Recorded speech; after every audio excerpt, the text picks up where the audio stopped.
Hey guys, thanks for watching Building Rake. So today we have a few hours to work and our goal is to get one rake wall up. And we'll be kind of filming along the way of how we're going about it because it's a little different than a normal framed wall.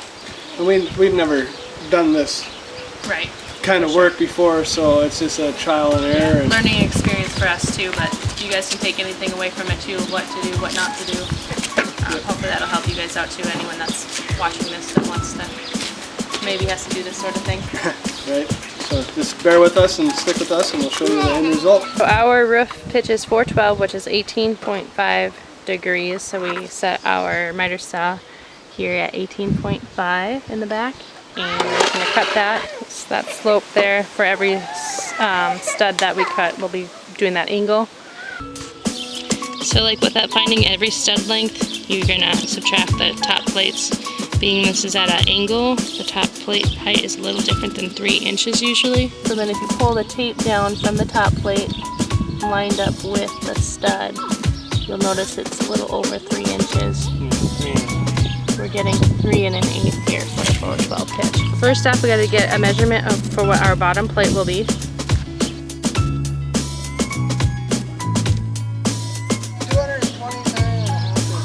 Now we need to calculate what our top plate will be at a 412 pitch. We got 229 inches, 1 1/2 for the run with a 412 pitch. So we go 4-inch pitch. So we are looking to see what that diagonal would be. So we're going to hit diagonal, and it says 241 inches and 15/16. So that's our top plate length that we need to cut it to. Alright, so while Wiley is cutting the top plates, I'm going to start to figure out our first stud.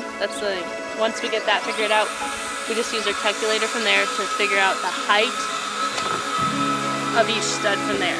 So to calculate the next studs, the height of the next studs, we're going to take a measurement to our low point of our next stud. 61 5/8. Tape 61 inches and 5/8 run. Then we do 4-inch pitch. And we're asking for the rise, so we hit rise. So it's going to rise 20 9/16 of an inch. So then we're going to add that to our base stud height of 65 1/2. That gives us 86 1/16. So that will be the short point that we'll be cutting our next stud at.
The wall up and realized it was just way too high at the peak. There's 5 feet up there.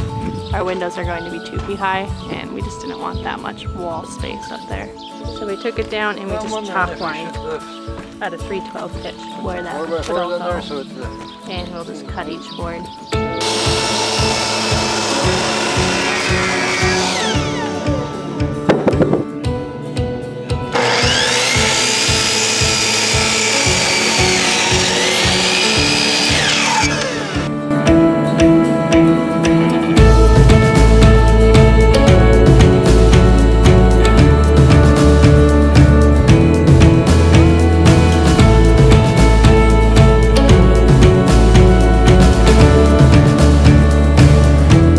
yesterday we did get that wall up. That's about all we got accomplished. It took us like 3 different times to put the wall up and bring it back down. We realized our pitch was just too high. It really makes sense to go that high up for our window wall up here, our knee wall.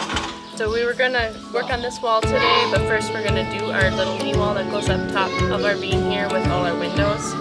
We're going to do that in 2 different sections and put it up. That way we can physically get lifted up there ourselves.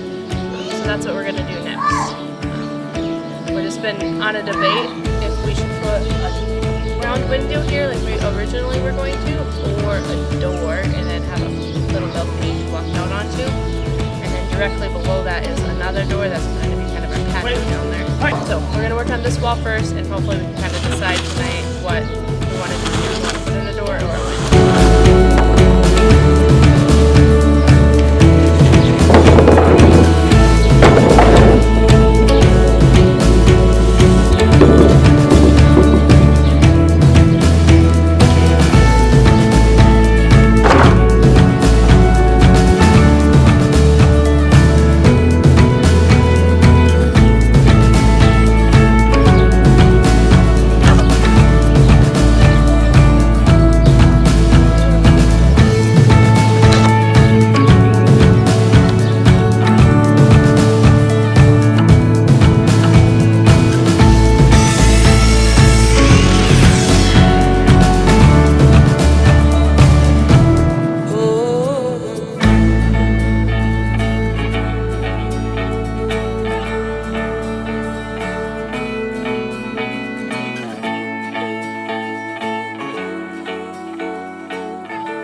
up the other night and we are ready to finish this rake wall.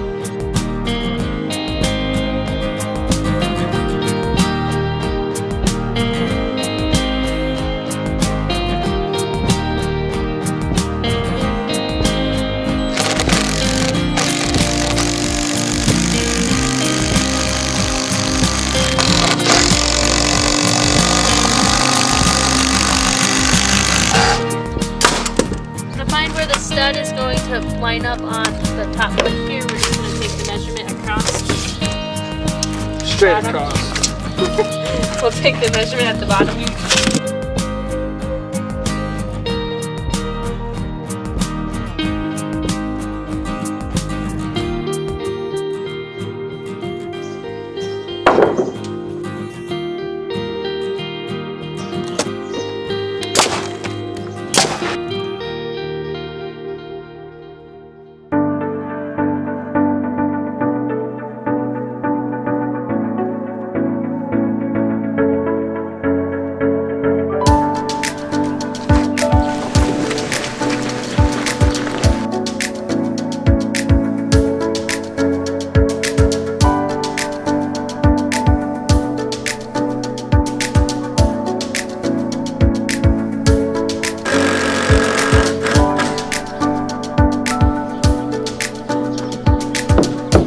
Decide to go with a door here, so we do still need to finish filling this in.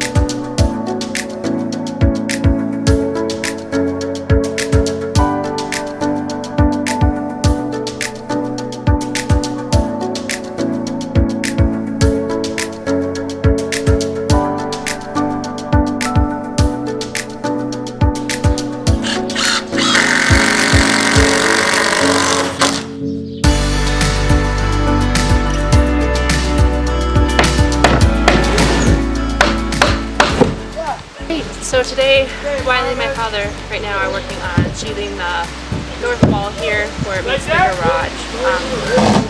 This is a conventional wall, this part right here, so we're just extending it all the way to the end to keep it all the same.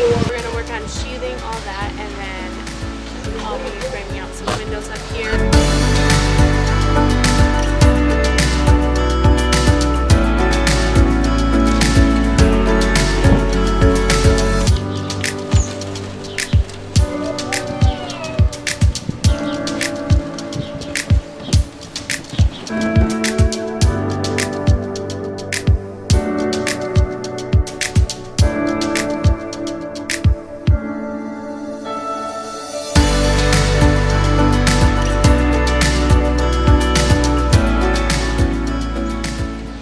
Anyone ever needs windows, call your lumber yard, ask for Flemish windows if they have in hand. A lot of times they just never got used on the construction site, or maybe they were framed the wrong opening. So far all the windows we got look great, like nothing wrong with them. And so yeah, I could notice we have different sizes around. That would be why. We just kind of planned accordingly to whatever we find. We ended up paying about $100 a window is what we're averaging right now. We do still need to order a few more up above for 5x2s and then a really large big one down here, which we probably will go with more better quality as far as the low U value, low E, and maybe even triple pane glass. We'll see once we see the price.